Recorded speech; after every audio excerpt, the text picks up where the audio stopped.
I've got the looks and the charm of an old movie star. Cary Grant, if you will, so I find it bizarre that this girl should refuse to step into my car. She must be shy, she'll come around, it's just a matter of time. Aurora, Aurora. Hey there, Screen Beans, and welcome to Screen Snark, the podcast that celebrates all of the shows that are in our eyes, on our minds, and in our hearts. I am Rachel Quirky Shank. And I am Matt, aka Stormageddon. See, that time I waited and You paused. did, and I had one, but it gave away what I was gonna talk about, Got and it. I want to save that because it's very much my bullshit. Oh, good. You know, and I just want to drop that on you. But I have to say, before we started this record was blessed with a beautiful synchronization betwixt you and our guest. And also, I know this is a visual medium, but I just want the listeners to know that we are living in the most candy-colored dreamland of hair right now. And I am literally vibing with it. We are. And without further ado, I do want to introduce our incredible guest, voice actor, singer, comedy performer, actor, model, the incredible Blythe Renay. Blythe, thank you for joining us. Blythe. Hey, of course. Thank you. Thank you for having me. I'm so excited. I'm so excited to have you on. I don't even remember how we connected, Blythe. I know we connected on Twitter, but I have no idea. I want to blame the Super Dylan. I want to blame her. It's funny because we have so many sort of overlapping So many things that I genuinely don't know how it happened either. Yeah, but I'm grateful. Right. It could be Ice Cream Social. It could be Diana.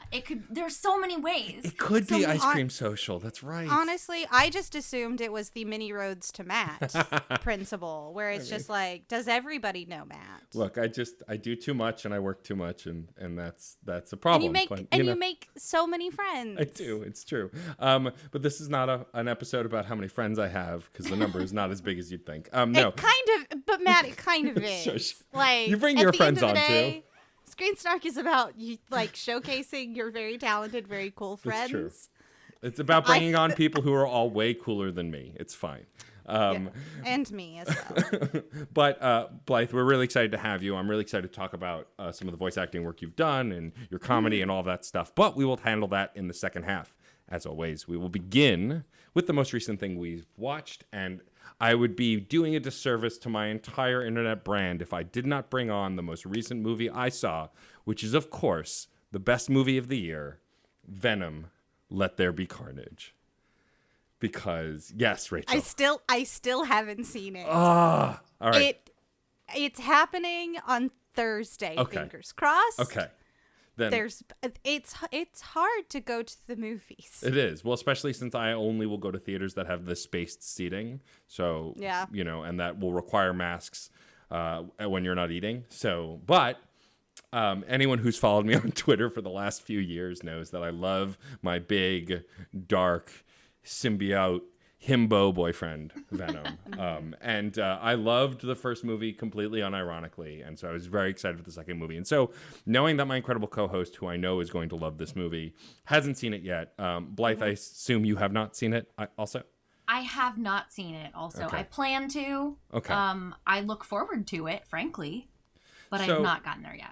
So then I won't give any spoilers, but we do know, from the trailers and stuff, that Woody Harrelson is playing the titular Carnage. Yes, which is in the post-credit scene of the first movie, which I know because I rewatched it. In preparation for this movie, watch the other movie. We also know that the sequel is directed by the legend Andy Serkis, which is unbelievable to me and makes me happy on so many levels. And it's just got a really great cast. Friends of the show, the folks over at Below Freezing, were also excited to know that Marvel's Dan, the best boyfriend in the world, makes his triumphant return in this movie, and he is just as great as he is in the first one. Something I want to point out about the first movie and in the second movie is he's never the toxic, jealous boyfriend. He's always exasperated but understanding, and I love that. It's not about this male jealousy garbage. It's just like, oh God, this guy needs help. What can I do? And I fucking love that. But I don't want to go through too much of the plot stuff. But obviously, we've seen in the trailers and we know from the comics that because of Cletus Cassidy's interaction with Eddie Brock, he gains a offspring-style version of the symbiote called Carnage, breaks out of his insane asylum and wreaks havoc on the world. I think the movie's pacing is great. I think that all the people who don't like this movie take comic book movies too seriously. The thing I love about this movie, which is almost everyone. Which is almost everyone. Comic book movies by this point. Let me put this out in the open for those who don't know, because I know Rachel knows this. My two favorite characters in the history of comic books are Wolverine and Venom. Mm-hmm. I've loved Venom since I was an edgy 90s kid, like most edgy 90s kids my age. And let me tell you, I've loved Venom in the comics, in the cartoons, in the video games. He is always a fun and interesting character, but never an exciting or creative character. What I mean by that is he's the typical dark kind of like action-based, I want to kill things, I want to eat your brains, I want to torture Spider-Man like character. He didn't have a lot of depth. There was no comic timing. Bring me organs of Spider-Man. But what I love about these movies and Tom Hardy's portrayal of this character is that Venom has a sense of humor. He's funny. He's snarky. He has a personality. And, like, he has a great personality. The whole line in the first movie about we're both losers, you know, like, that whole speech is so good. It's so dumb and it's so good. Like, yeah, may I interject? Yes. To buffet this by bringing the first movie, which is fresh on my little noggin. Uh-huh. It is consistently doing even before like you get to Venom is very funny. There's the moment of like, I will bite their heads off. We'll have a pile of bodies and a pile of heads. Like, this makes perfect sense to me, and that's absolutely like Drax level, just like dry, like, but I'm serious about it. Or even just like that cute little quick callback of like mask copy, and then he becomes like this is a terrific film and it's very funny, and I'm very excited for them to up this ante. Yeah, the sequel goes more balls to the wall. It's wackier. Yes. The action is easy to follow. It's really cool. All of the special effects. To see Carnage on screen with the different blades and the way he looks, because he's more animated than Venom was in every aspect, is just so cool to see. Also, I love Woody Harrelson in almost everything, and to see him have so much fun. Michelle Williams is having so much fun. Like, these characters, Oscar-winning and award-winning actors, just having so much fun in this stupid movie. Like, this is what I wanted from a sequel. I wanted them to take the lobster scene and make every scene the lobster scene. And for the most part, it was. Like, it's just so good. And then they also bring in, what is her name? Naomi Harris as Shriek. Is just such a good idea. And she's such a great actress. I've loved her in so many different things. To see her come and play Shriek and make you feel for this character pretty imminently. It's just... I really just love how stupid and great this movie, and still has moments of levity. And there is a post-credits scene that I will not spoil, but when it happened, like, my brain almost fell out of my head. So just, it's good. I love the developing relationship. It's so goddamn queer. These two things love each other. And, like, the love in the first movie, which is more than exacerbated in the second movie, it's not a bromance. It's a romance. These movies recognize that, I'll say men because Venom is a male character, sort of. Technically, symbiotes, I don't think, have gender. They apply the gender of whatever they're on. It's complicated, but like it's not homoerotic. It's just love, right?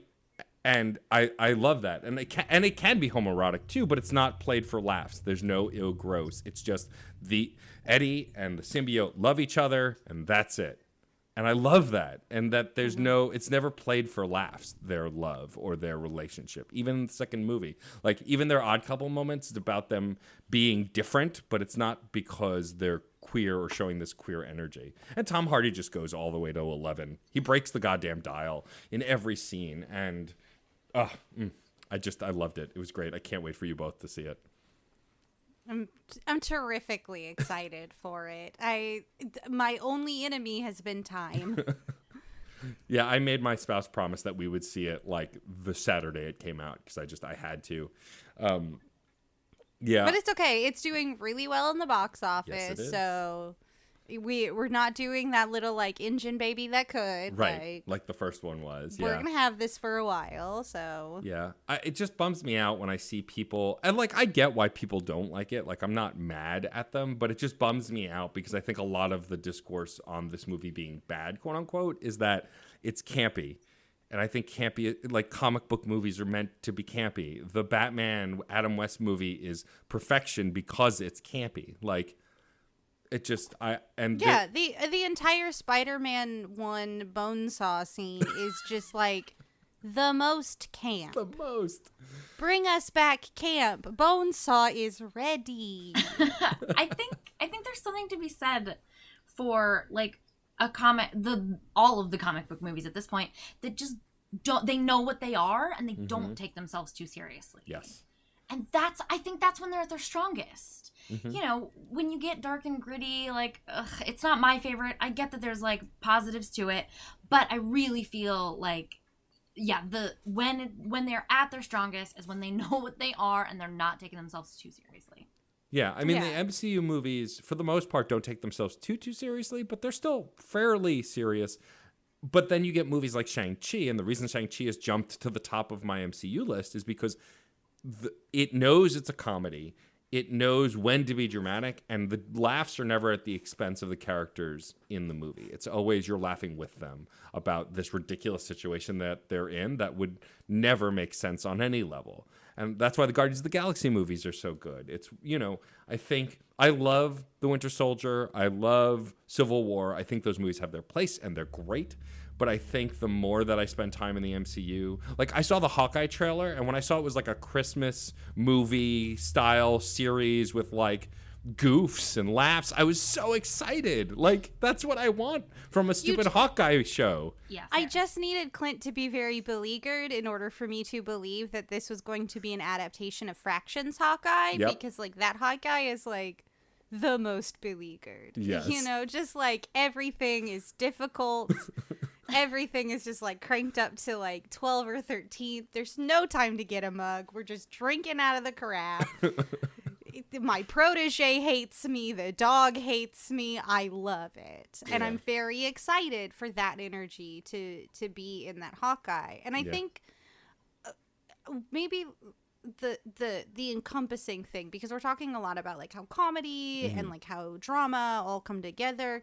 I think that like Marvel and comic book adaptations are kind of like what musicals used to be, and they're the best when they are doing something wild, but they are like earnest about it. Like you can go as deep into like bug nuts as you want, as long as everybody in the room is going like, okay, this is bug nuts, but like we're not going, oh, look how wacky everything is. It's like, oh, this is wild. Oh, okay, let's go. We just got to keep living, I guess. All right, we're in. Yeah. You know, and I think that's what Hardy and like the cast, at least in the first movie, bring to the table, where they're just like fully committed to this. Like this alien symbiote thing, it's happening. It's real. There's no getting around it. How do we move forward? Yeah. No, I agree. And I think that the fact that these actors are giving it their all, they're never winking at the camera. Like, the MVP is Peggy Lou playing Mrs. Chen, who is in this movie too, and is great. And, like, and also, like, delivering lines with sincerity. Like, the turd in the wind line at the end of the first movie is one of my favorite lines in the whole movie, because Venom is delivering that line with purpose. It's not, he's not trying to be funny. He's trying to be scary. And that's what makes it funny. And it's the to the pain speech from Princess Bride. Yes. Like, it's very funny because, like, the Lord loses his marbles. But, like, Cary Elwes is, like, in that. And he's like, I am literally going to do this to you. Yeah. Absolutely. Yeah. I loved it. I want to see it again. I think that I think while Sony didn't know what they were doing with this movie initially, I think Tom Hardy and this creative team and everyone involved really nailed it. And I hope, since there's obviously, again, I'm not going to ruin the post-credits, but it obviously alludes to more coming from Venom, which we knew was going to happen anyway. I hope in whatever the next Venom movie is that they just continue to keep this energy. Like, I never wanted to right the ship, so to speak. I never wanted to get more serious. I just wanted to be at 11 all the time. I think it's just, it's a relief from everything else. And, like, I'm a stickler for sticking to the comics. Like, I hated Wolverine Origins, but Wolverine Origins was also just a bad movie. It had nothing to do with the fact that they didn't stick to the comics. It was Deadpool couldn't speak. It was the CG was bad. It was too serious. They weren't, they didn't lean into the comedy. Like, but they corrected that by doing Logan, which is uber serious, but that's what that version of Wolverine needed to be, right? Like, I think leaning into what these characters are meant to do, and Venom is a walking liquid alien. Lean into that nonsense. Just do it. He's the goo. Kiss the goo. All right, I'm done advocating for Let There Be Carnage. I love it. Please go see it. It's amazing. Yeah. So, Matt, if Yes. you had to sum up 2021's greatest romance series, Venom, Let There Be Carnage, in 3 words, and you cannot use Venom, Let There, or Be Carnage to describe it, how would you accomplish that, friend? I already have it on deck. I'm so glad. It's hilarious, himbo heroics. Ooh, alliterations. Nom nom nom nom nom. Put 'em There in my is a mouth. scene in this movie that I don't want to talk about because I know specifically you, Rachel, will look at this scene and, like me, go, "Oh my God, that's me. I've been Venom in that moment." Yeah. You'll know it when you see it, I promise. But like, it's so. Wait, it's it so can't good. get more like me than climbing into a lobster tank? It can. I'm telling you, it can. Well, I thought So. that was the most me you could show on screen. Well, now that we're moving on from symbiotes and Oh. alien creatures, at least I assume we are. Rachel, No. we're not. Rachel. Oh, no, we are. Okay. But, What- this is going to be just like a tonal whiplash. Are Excellent. you ready? I'm ready. Rachel, what's the most recent thing you have watched? Well, I'm trying to think of a great segue for this. Hi, would you like more colors? Uh-huh. Would you like singing? Uh-huh. And would you like it to be not gay, I guess? Because that stinks. I wouldn't like it to be not gay, but this is not gay, even though it absolutely should be. I watched the new My Little Pony movie, My Little Oh. Pony, A New Generation. Huh. All That is right. that is now in my memory. And I am very torn. Okay. I am deeply torn. Because This is the new CG one, right? this is the new CG one. Yes. Still Hasbro on Netflix. Bringing Kimiko Glenn back to me as singing, talking horse creature. I Jeez. love it. She's showing up in everything. I am. Listen, this is the. This I'm is here the, for it. This is the Kimiko Glennaissance, and I am literally living for it. Yes. Every time she shows up, I'm like, yes, I saw you in Waitress. My whole world is amazing. Oh my God, I'm so jealous. Ah, she's so good. Forget it. Oh my God, I'm just dead. the way her voice soars. Yep. Vanessa Hudgens hanging out. We got James Marsden reprising the role of cop. I guess James Marsden's new thing is now cops and no longer like the ex. Yes, Boyfriend?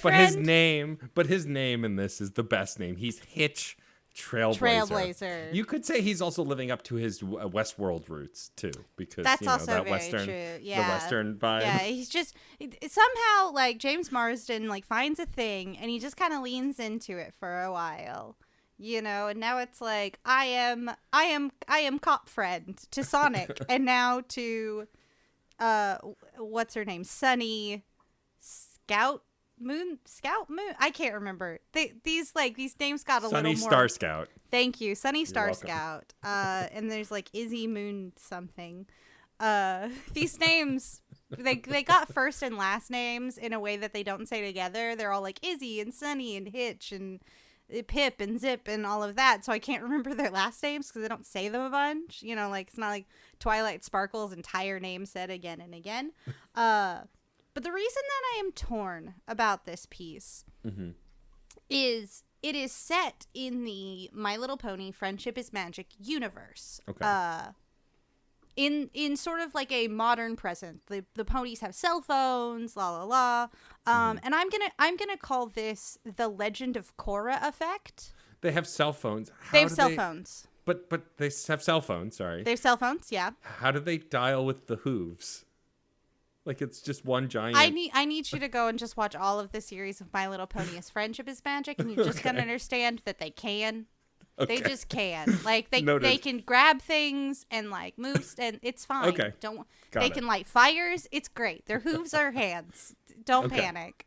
Don't anyone panic. They can do everything. Noted. Who needs thumbs?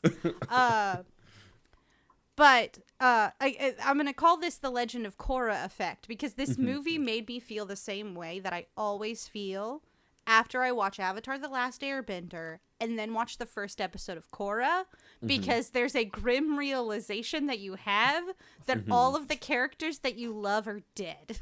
Oh no. Because this is set in that same time. Yeah, it's set in that same universe, and it's like, I guess like Friendship is Magic was taking place in sort of more like that medieval time. Like they've all got horse-drawn carriages, right. You know, cute little cottages. Like, oh my God, let's live this cottagecore dream life, whatever. But this one has like movies, pop culture references. You know, one of the Pegasus princesses is like a big internet celebrity. So they have all of this. And not only am I sad because like all of the ponies and all of the characters that I love from this first one are gone. Right. The premise of this is Earth ponies, Pegasus ponies, and unicorn ponies are no longer friends. And they've all segregated themselves and are filled with distrust of one another. And as much as I loved this movie, I could not get over the fact that, like, you have a friendship princess who's like, friendship is the thing that does everything. You know, it's the most important, crucial part of all of this. And I'm just like, I hope little kids didn't cry. Because I almost did. And I'm a mid-30 something. And I was very saddened. But I think overall, like, the cast is great. I think it's a very fun adventure movie. If they do a sequel, I would be very interested to see that because, like, obviously, like, happy endings are in store. Right. Like, Hudgens and Kimiko Glenn are doing great. Kim Jong is essentially just doing his character arc from Community, and it rules. Yes. So, amazing. Are you kidding? It rules. I love that. The songs are very fun. There's one that Kim Jong's character Sprout sings, and like the hook is, "We're a mob, mob, mob, an angry mob," and I love it. It's wonderful, and it's like a very valuable lesson in respecting each other and like not falling into patterns of bigotry or hatred or distrust or fear. One thing that does fill me with sorrow about it, not just like, oh, my favorite ponies are dead, where's Discord, what am I doing with my whole life, where is Princess Twilight, isn't she supposed to be immortal, where are the yaks, I don't know, it's very sad. But the thing that like made me just like terrifically worried about this one, not just that they don't have magic or anything, I've forgotten where I was starting with this. I was trying to stall and it fell out of my brain. I believe in you. Nope, it's gone. It's fine. I had something and then I was thinking about the yaks from Yak Yakistan. And I'm trying not to take this very seriously. Right. But it is not very gay. If you watched all of the first, like, My Little Pony Friendship is Magic, at the end, we had some canonically gay characters. Spoilers for this show for children that adults got into. But at the end, Applejack and Rainbow Dash are canonically a couple. And it was very sad to see that, like, a lot of this was single parents, or, there was no romantic entanglements with anyone. And I'm kind of sad that, like, Hasbro, like, backed the train away from that. And also just, like, we kind of cut off so much of the later interesting stuff from further seasons. Again, like the yaks and the dragons and all of these creatures. And you're kind of like, wait, if the magic left, does that mean all of the other critters died? Is everyone dead? This is all I'm left with. But the songs are super fun. Jane Krakowski is obviously great. Amazing. Show it to children before you show them friendship is magic. That's all I'll say. Go the other way. Go the Show other this way, Got it. but I guess it's kind of an interesting I'm still going. I'm so sorry. It's kind of an interesting treatise on, like, the cyclical nature of, like, existing, because, like, the My Little Ponies from Friendship is Magic talk about an ancient time when all of the ponies didn't get along, and they all learned to love each other, and that's why they have their essential Christmas called Hearts and Hooves. No, that's Valentine's. Hearts and Hooves. Hearth Swarming, where they're like, and then we all came together, and the snow went away, and la la la la. And it's kind of interesting to have sort of that, like, did we not learn this lesson? I guess we have to learn it again. And, like, I kind of like that progress is never a fixed point, and we can backslide into bad habits, like, as societies. I think that's really cool and kind of complicated. But it kind of broke my heart at the same time, where I'm like, where's everything? And I think it was a really strong piece, but maybe could have been stronger had it been fully separated from the previous property, which is really difficult to do because franchises make you the money. Right. That was my TED Talk about My Little Pony, A New Generation. I hope you all enjoyed it and are not bored to tears. Not at all. I think, first of all, if I can go on and on about what was effectively a mix of comic books and hentai for 15 minutes, you can talk about ponies. And I can pontificate about the CGI ponies with I guess TikTok now. I have no idea. Wait, did they reference TikTok in this movie? I mean, the princess who's a Pegasus, Pip, has, like, an internet presence, and while she's I don't know if it was, like, an Instagram live, but there was, like, emojis flying next to her face, so I don't know if that's, like, a TikTok thing or an Instagram thing, or it could be either. It's an internet thing, and I was like, internet. The internet killed magic. You heard it here first. I mean, I believe it.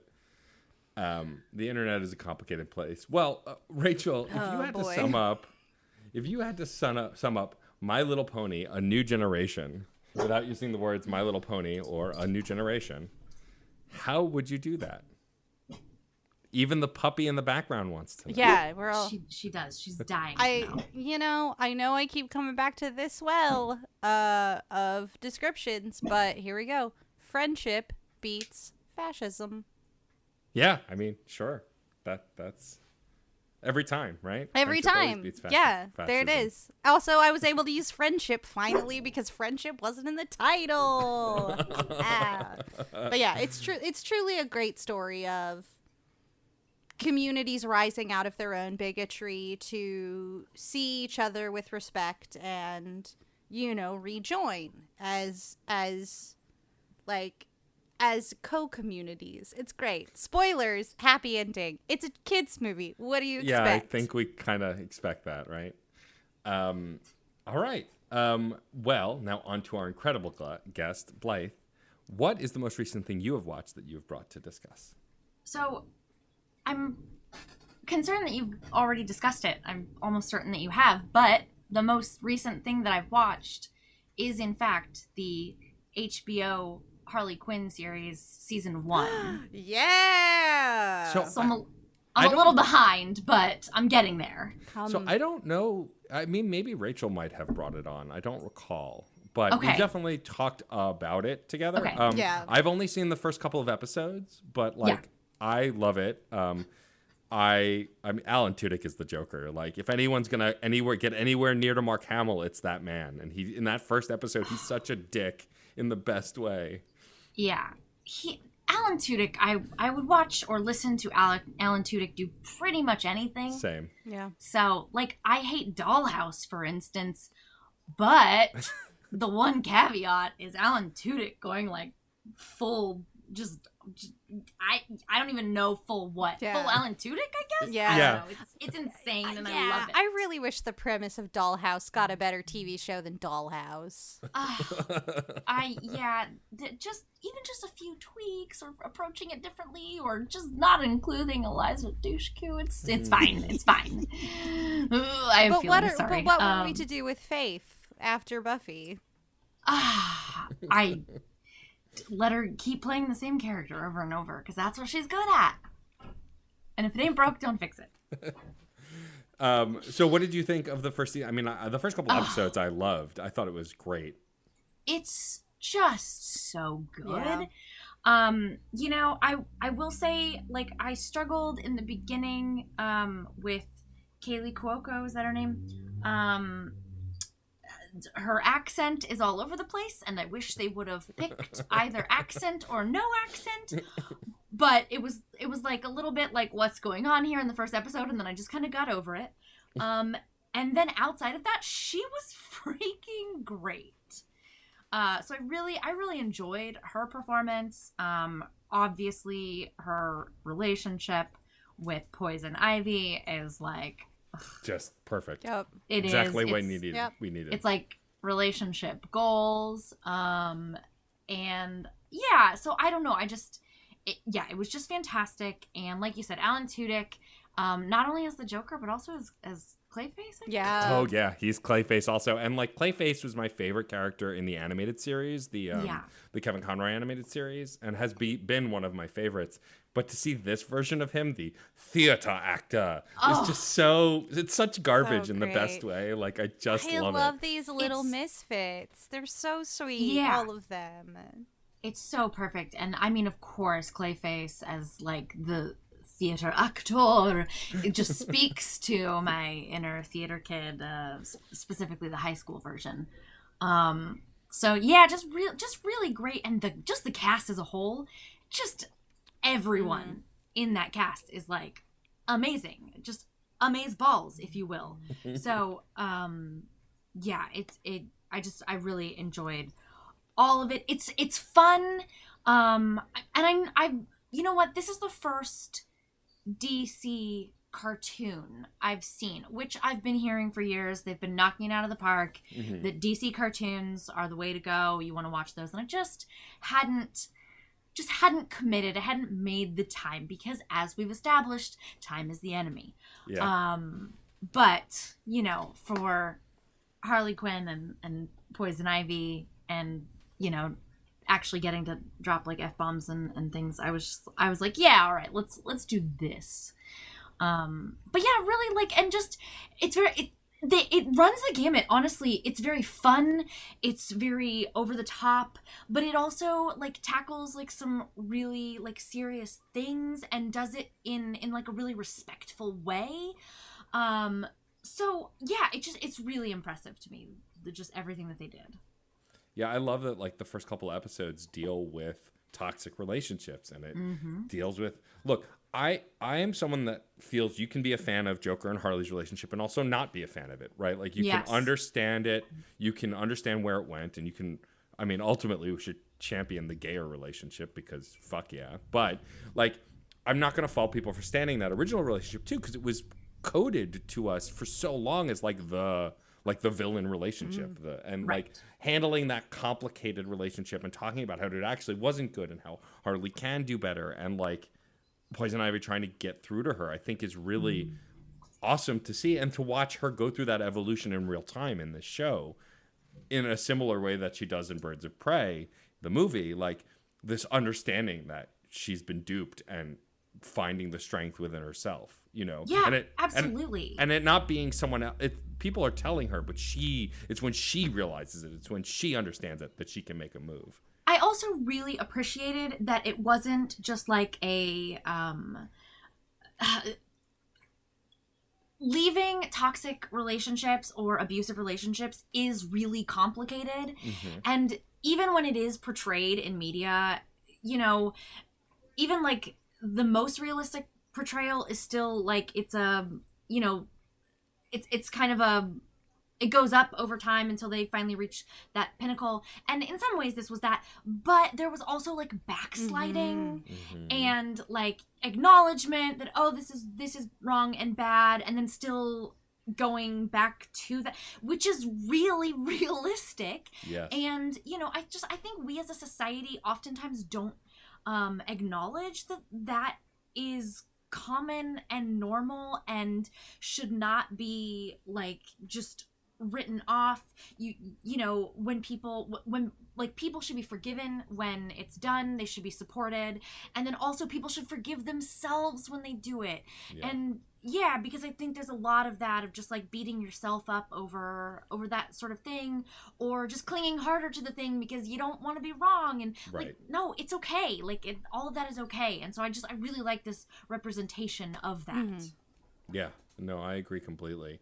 I think DC has been knocking it out of the park in everything that doesn't involve live action, Batfleck, and Henry Cavill Superman. And I like those actors in those roles, but like the properties directly connected to those have struggled. But like Aquaman for its goofiness, Aquaman is the same reason I love Aquaman, and Shazam is the same reason I loved Venom. Like, these movies don't take themselves seriously, and that's what but do when it counts. And I love that about the Harley Quinn show, just the handful of episodes I've seen, is that it is completely a gag until the minute it's not. And when it's not, it's actually trying to teach you something and share something real. And I love that. Again, it's that earnest factor of like Harley Quinn is really trying to move on. And that is not just like the thing that happens between tentpole movies. I'm looking at you, Marvel. Why didn't we see Tony Stark take some fucking therapy, okay? He definitely needed it. Let's just do that. And, I think it's really interesting that we're spending so much time, especially in DC, dealing with the stuff between the tentpoles. I mean, Doom Patrol is absolutely that. Like, nothing about Doom Patrol is a tentpole. It's like, we're sad for reasons, and all of them are Niles. All of them are Niles Calder. Like, all leads back to Niles Caldwell. Cannot. I agree. And what I love about Harley's, like, Tara Strong is an incredible Harley, and she got to have some agency as Harley later on, but very early on, the character was played as a bimbo, as an airhead who always got hurt. But later on, they changed that narrative.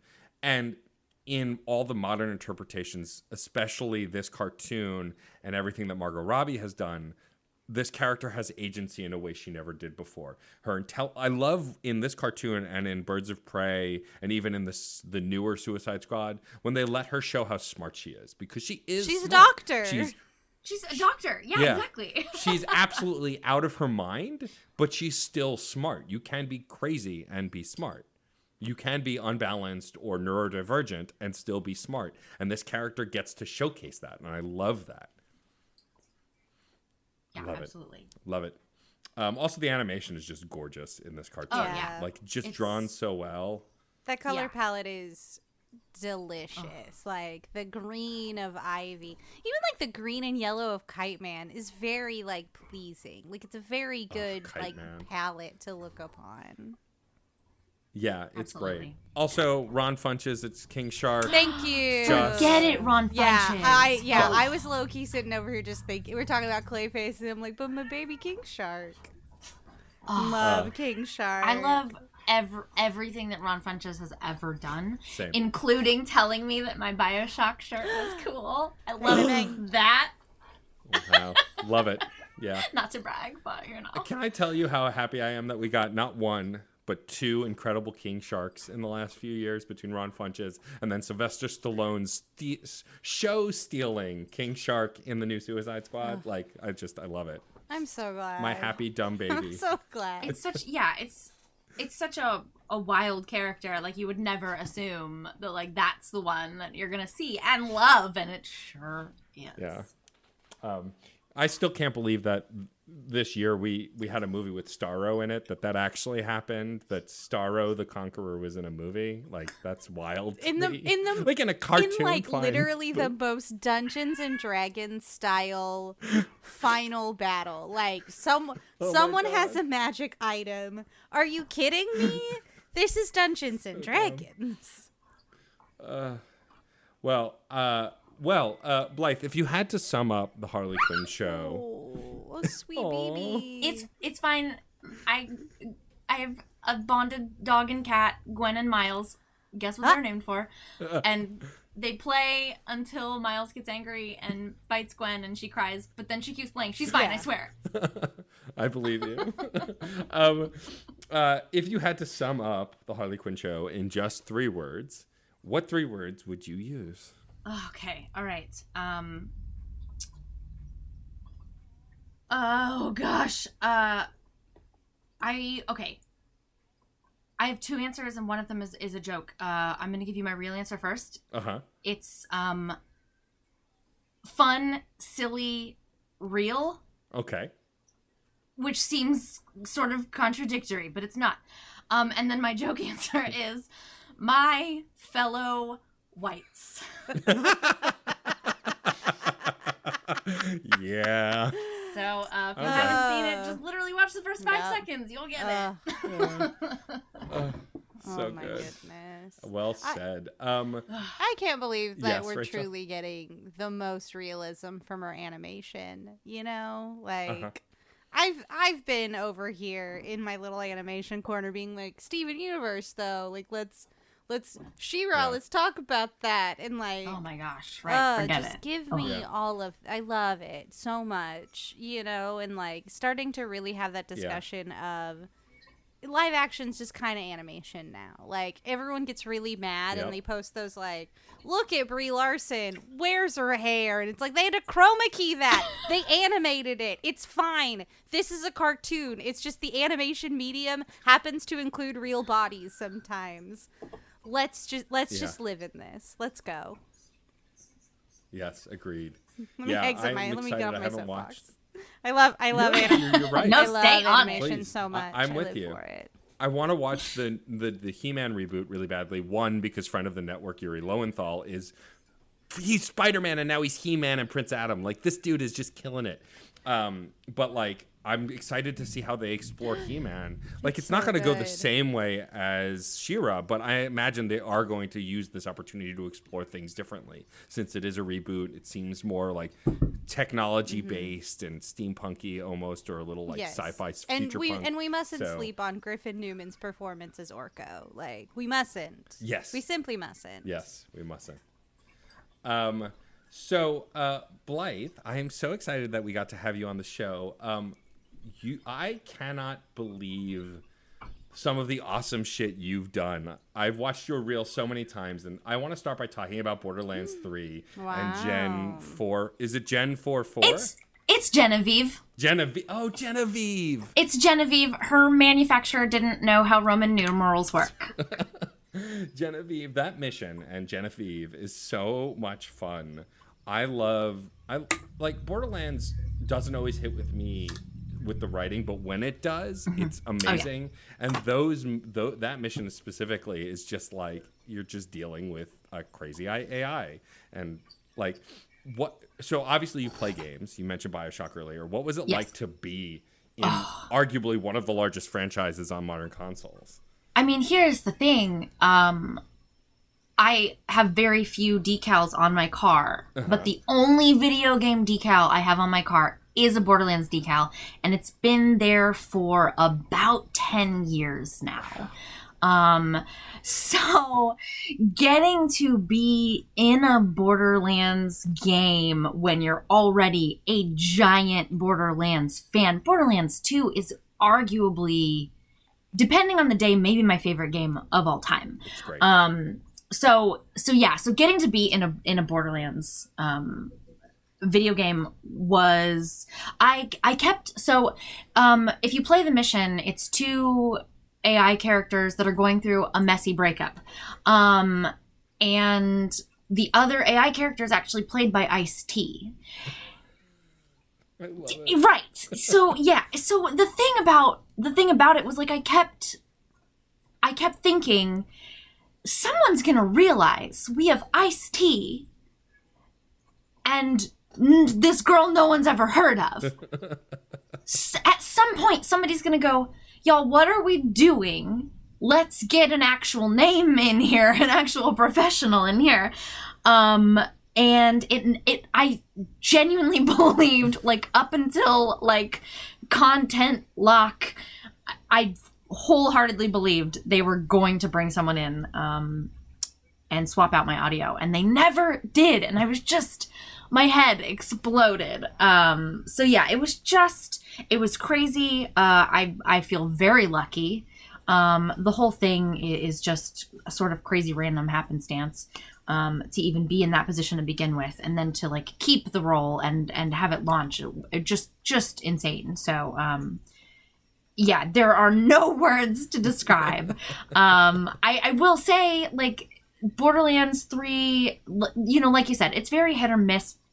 But oh my gosh, there are so many people out there who play My Mission and complain about a certain section where Genevieve is using these like mating calls of these like monkey-like local creatures, and she doesn't stop until you've killed every single creature. And there are so many people just like, you know, who are having like playthroughs just like yelling like, please shut her up, why won't she stop? And it makes my heart so happy. I'm glad. I just, because if you were gonna be glad about it, I was gonna be fucking glad for you. That whips thank you. ass. I literally found a tweet last night, even like a year later, where it said it called it disturbing, and I was like, oh, thank you so much. It's the world to me. I love that. Yeah. And you've gone on to do tons of other stuff. You've been in DLC. You as Celeste and Abrigo, and even the Frostbiter chest, which I watched the clip of last. Oh, it's so good. You're essentially just a mimic. You're just you're a that's mimic. that is exactly what it is. And then Double Down Domino is probably the other character that's most well known. She just screams, "I'm doubling down," over and over. That's one where people have like heard people yelling, "I'm doubling down," out in the real world, and I'm like, oh my god, that's me. That's me. I did that. I did that. So, yeah. I mean, you've done so much VO work. You've worked on anime. You've done Death Battle, one of my favorite YouTube series. Yes, playing absolutely. The iconic Black Canary fighting Sindel and winning. Yeah, I was surprised, honestly. Did you know, you must have known who wins when recording them, right? Once I was recording, I knew, but when I was auditioning, I did not know.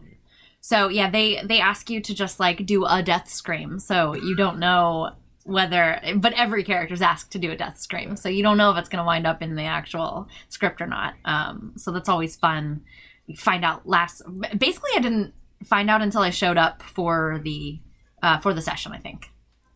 And like you did get to do a glorious death scream as Sailor Galaxia. Oh, Sailor Galaxia.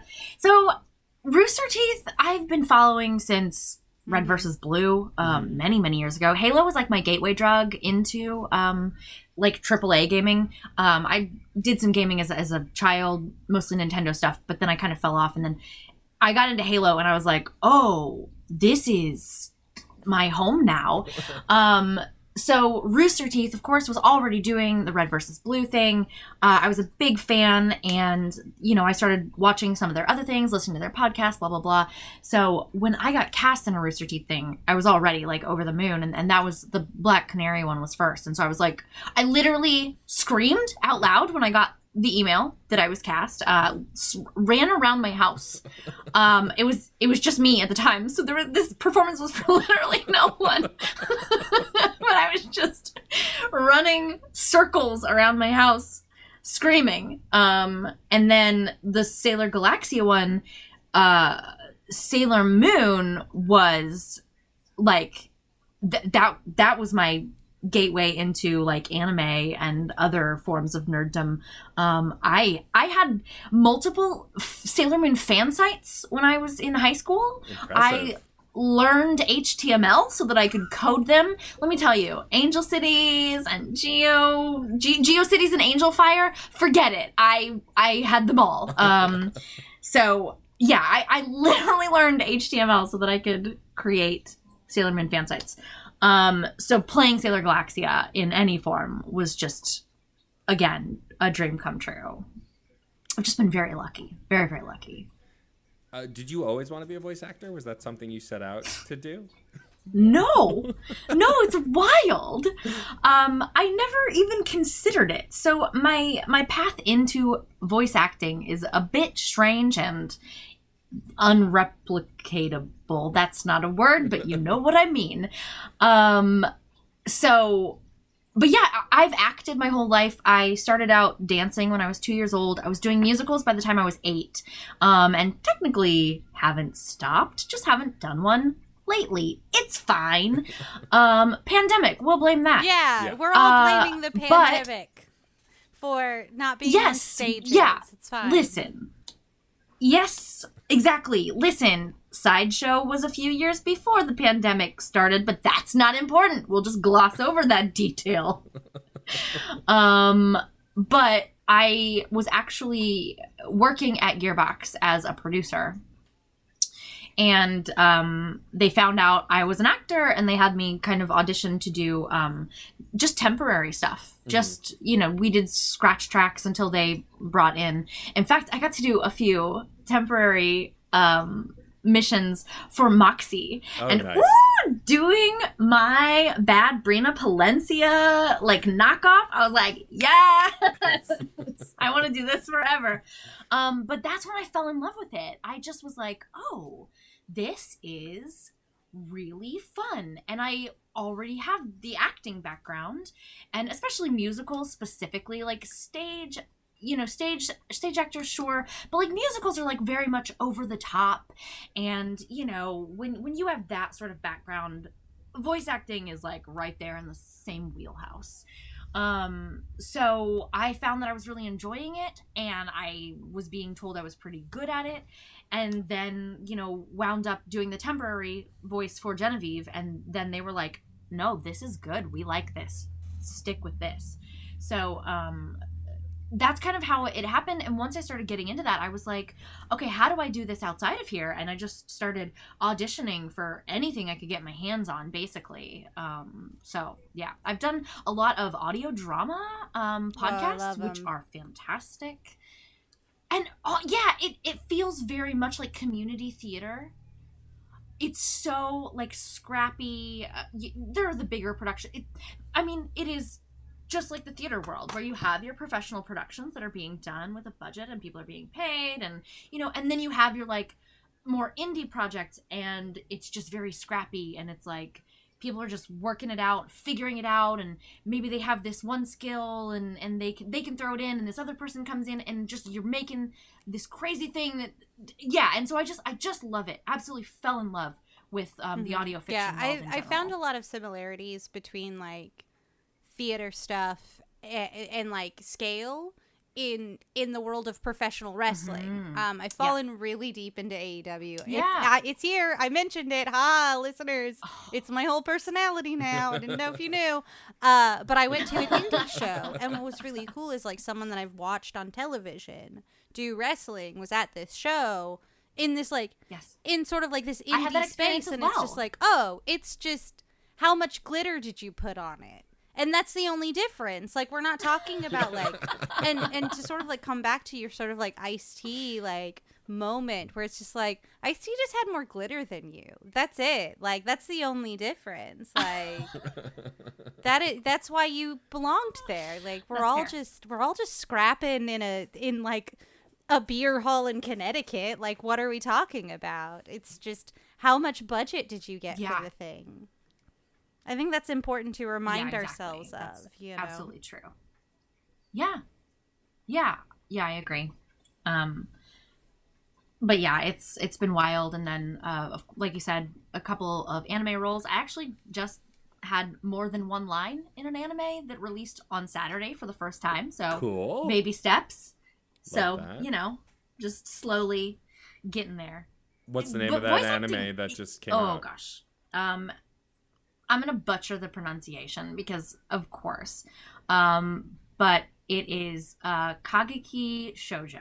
Okay. Cool. All right. Awesome. And Rachel, I think love you might like it. anime. It's all about these girls. It's like a slice of life anime, and it's all these girls going to this high school, essentially high school, college. There's an age range mix there, but it's actually based on a real thing that is basically musical theater. Finally, it's basically sports Japanese anime musical I theater. can get into. And no, I love sports animes. Are you kidding me? Yes. Like So you I did. feel like If you could have literally said anything, like, and then there's giant robots, or there's a dog and it talks, or they have no dogs, you know. Sure. Oh no, I'll watch it's a world it. without dogs. It sounds fast. I love anime. I'm living for anime. What's impressive about you, Blythe, is like, it's funny. I met you on Twitter. You were just a funny human who I was like, oh, this seems like a human I'd like. Let's follow each other. And then like I found out you do all this incredible stuff. Like you also are in the Damsels of Dorkington, a comedy music group. You also do singing on your own. I listened to your incredible cover of Still Alive. Oh my gosh, do you want to come be a guest on my That's on podcast? YouTube. You were That's so incredible. impressive. Oh wait. Oh my gosh, thank you. I will be a guest on any podcast. But like, I feel like, were you someone as a kid who just kind of did a little of everything, or like just interested, like your interests were just kind of scattered all over the map, and that's why you do so many different things? Or did you just kind of fall? Like, I know for me, podcasting and like, you know, gaming and all of this stuff, I kind of just stumbled into. There was no plan of like, I'm going to be a podcaster. What was even when I that? grow up, We were mostly 'cause children. It hadn't been Like, invented It yet. didn't exist, right? Old didn't you shows exist up in back a then. time machine But, and like, it's like, do- Matt, podcasting, it's gonna be a thing. And then the younger you's like, I'm gonna be a farmer? I don't. What are you talking about? Why am I casting for pods? But like, were your interests scattershot like growing up too? No. Really? 100% no. This is sort of a new development in, I would say, the last 10 or 12 years. And I can tell you exactly how it happened. So I was 100% musical theater. That was Yep. it. It was all Broadway, all the time. Like, sure, I was in band and choir or whatever, but I also, it was all about theater. I really didn't care that much about the other things. Yeah. They were all serving. My ability all to spin serving a my flag theater is a addiction. marketable skill for my acting resume, so I'm gonna do it. Yeah, Exactly. we are the same. 100%. Yes. Yes, 100%. So it was just all that all the time, and I will tell you exactly what happened. I was working a terrible call center job. I was working for Sprint, and I got put on a schedule where I had to work until 8 p.m. Ugh. Which, if you know anything about community theater, it means you can't do it. Yeah. So rehearsals usually start at 7. So it was just, I was like, oh no, I was devastated, but I like needed this job and I didn't know what to do. So, this one weekend I went with a friend that I had made on MySpace. 'Cause I'm MySpace is still around, old. by the way. Oh. Still exists. Technically. Technically, it's there. Technically, LiveJournal's still around, so you know. That's also true. Can I log into my account? No. No. Do I wish I could so I could delete some things that are Yes. definitely still public? Oh, I'm so Same. Yes, glad I that my sure MySpace do. name is Absolutely, not yeah, same. anything close to my real name. Same. Mine is close-ish, but not close enough. So I had not established my brand yet. Great. Now I'm very easy to find. But yeah, it just, God, what was I talking about? How did we get on? Oh, my friend that I met on MySpace. Yes. Yep. He used to work at the Renaissance Festival. He moved away. He was coming back into Kansas City to go to the Renaissance Festival. He said, I don't have anyone to go with because all of my friends work there. Would you like to go with me? And I was like, yeah, let's do it. So he dressed me up as a gypsy, which, whoa, let's go back in time and undo all of that I just said. But, so yes, dressed me up, took me out, and then I started meeting some of his friends who worked there. And it just so happened that a set of his friends were getting ready to branch out from the Renfest group that they had at that point, and were starting a new one, and they were looking for a new girl. Well, Surprise, it me. I was terrified at the time. But I went ahead and said yes, and I joined this Renaissance Festival group. There was a lot of comedy. Then there's also, with Renaissance festivals, of course, like, you're playing with your audience, and so there's a certain amount of improv that comes with that. So then I started doing, this sort of like improv-y thing. We were singing, we had a script, but we were going off script. I was doing improv. I learned, and that's when I really learned to yes and that's when I started applying and to life. It's this exactly holy grail of a thing where you're just like, it's life-changing. Okay. Yes. What's wild is corporate people are now saying yes and it freaks my bean every day, where I'm just like, excuse me, how'd you? I know. Who are you? I'm sorry, you did not train at the Magnet Theater. Please leave.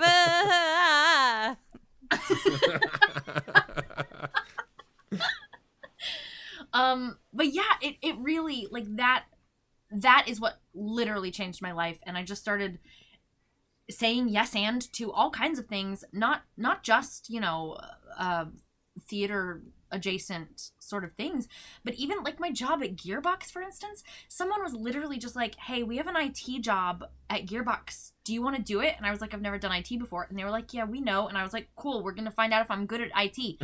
I was not.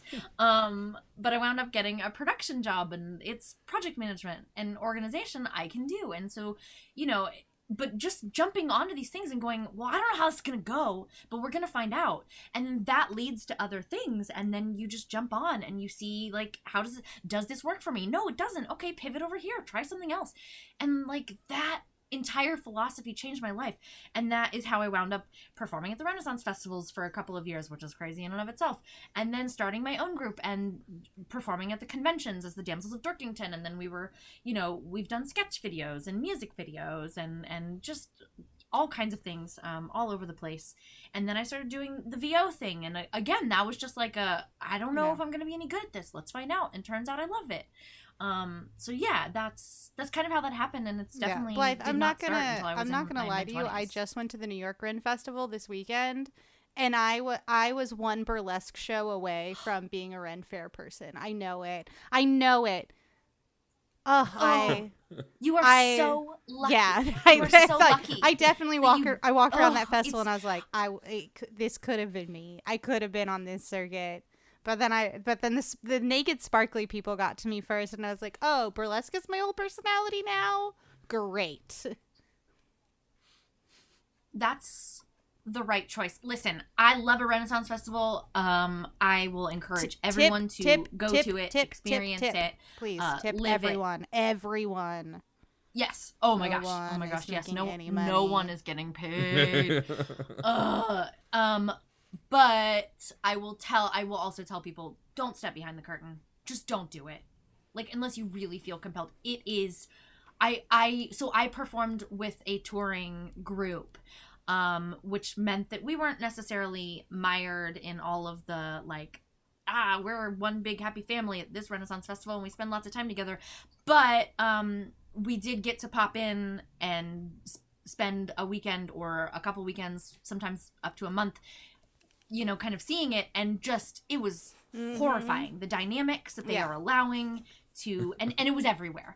I did Renaissance festivals in, from Oklahoma and Iowa and Missouri, and we were all in that sort of space, and we did them all over Kansas, and they were all that way. Every last one of them, save for maybe one of them. But I'm still not convinced that they weren't just hiding it. But yeah, it's just weird dynamics and power plays, and like you said, people aren't paid. Pay, and they're accommodations, just literal garbage. You're doing it so just because don't do it. You find it fun, and that's kind of it. Yeah.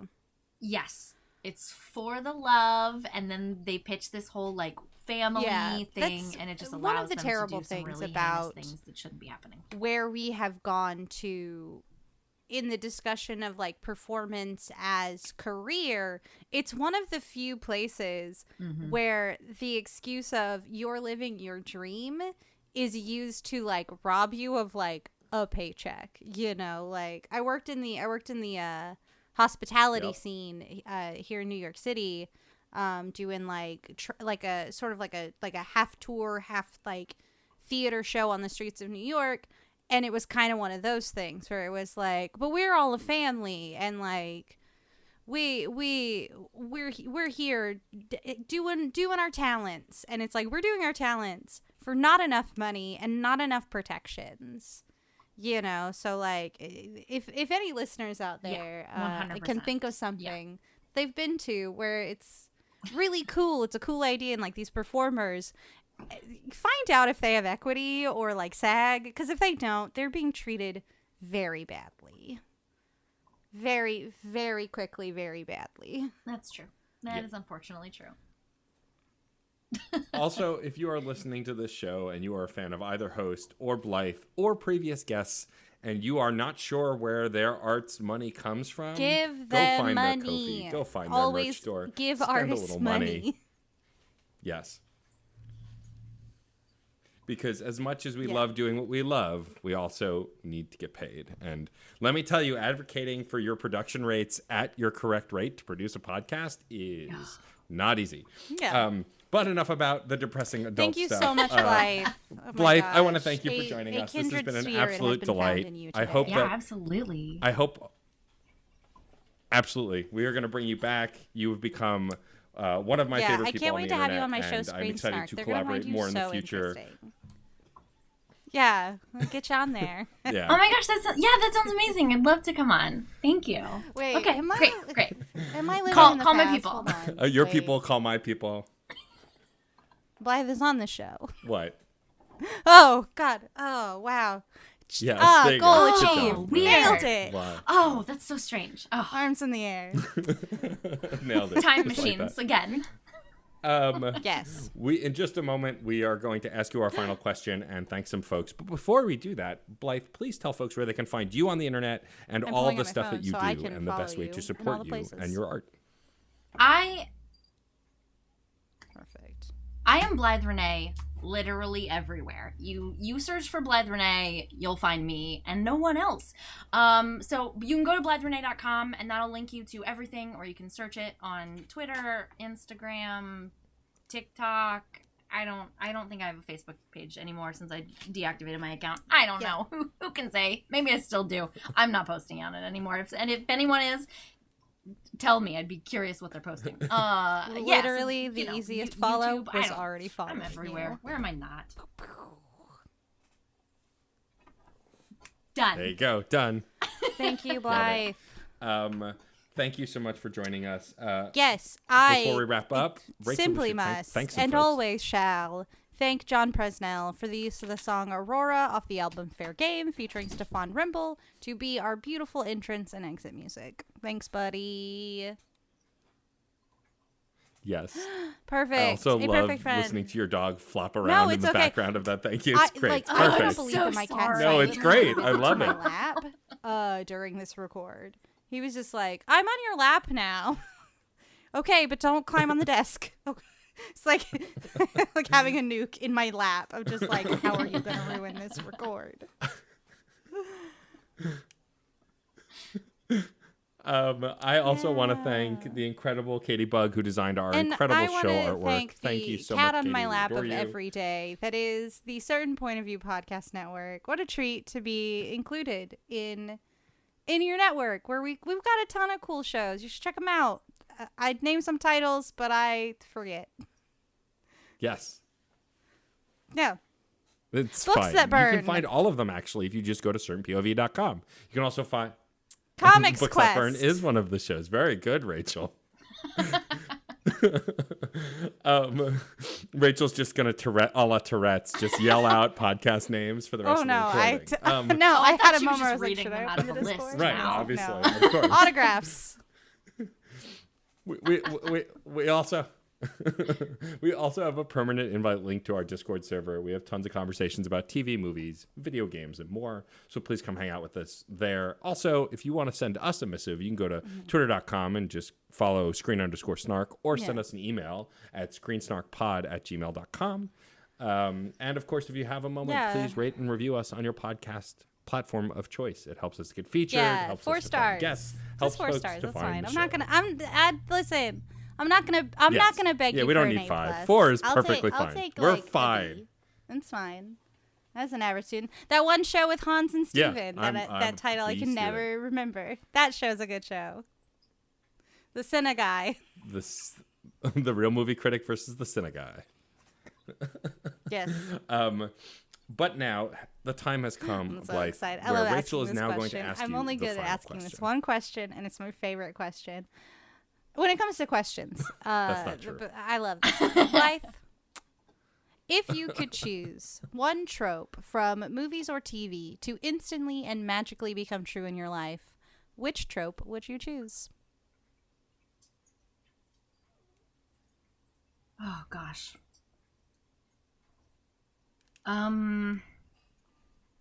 Oh gosh. Why didn't I prepare? It's not like you listened to an episode or anything. I'm It's sorry, I'm fine. stealing It's- that title listen, and putting it in my I life believe and in being like, you. why didn't I prepare the Rachel Shank story? Because that's it's The my Blythe book Renay title if story. I'd ever write a book, but I didn't prepare.